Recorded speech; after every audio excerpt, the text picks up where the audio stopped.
Talk bareng kamu. Temenan, habit, hobi, dan kebutuhan, ngeklik atau enggak bersama Wan dan Pak. Hey kamu, pernah gak sih kamu mikir kenapa kita bisa temenan banget sama satu orang tetapi ngerasa asing banget sama orang lain?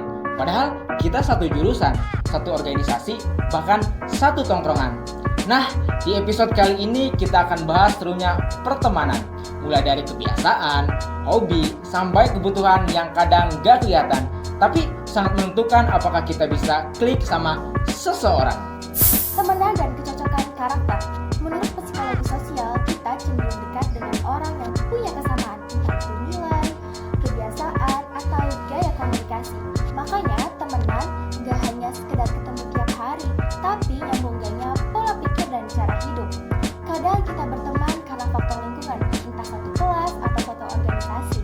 Tapi yang bikin bertahan itu adalah hal yang lebih dalam. Misalnya, habit kecil kayak sama-sama suka bangun pagi, atau hobi kecil kayak baca buku sambil ngopi. Hobi dan habit sebagai glue pertemanan. Hobi itu sering jadi awal mula obrolan sama-sama suka, nonton film, naik gunung, dan main game. Itu pun masuk yang enak buat kenalan. Tapi habit itu juga sebagai fondasi hubungan. Misalnya, kalau kamu tipe yang suka kerja cepat dan kamu bertemu orang yang tipe ritmenya santai, itu gak bakalan cocok, bakalan bentrok tuh kalau kerja bareng. Kebutuhan sosial dan emosional. Setiap orang punya kebutuhan yang beda-beda dalam pertemanan. Ada yang butuh teman curhat, ada yang cuma ngobrol santai. Ada juga yang merasa cukup ditemani tanpa banyak bicara, cuma pengen didengarin. Nah, kalau kebutuhan ini semua terpenuhi, biasanya hubungan jadi sehat dan nyaman. Tapi kalau ekspektasi beda jauh, bisa jadi frustasi.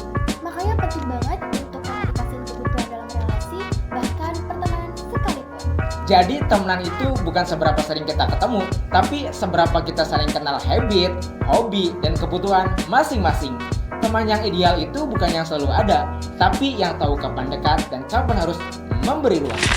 Makasih udah dengerin episode ini. Kalau kamu suka, jangan lupa follow podcast ini biar gak ketinggalan episode lainnya. Sampai jumpa di episode berikutnya. Ngobrol biasa, tapi gak biasa. Universitas Majalengka masih membuka pendaftaran mahasiswa baru khususnya pada program studi Peternakan, jangan lupa cek link di bawah ini. Dah.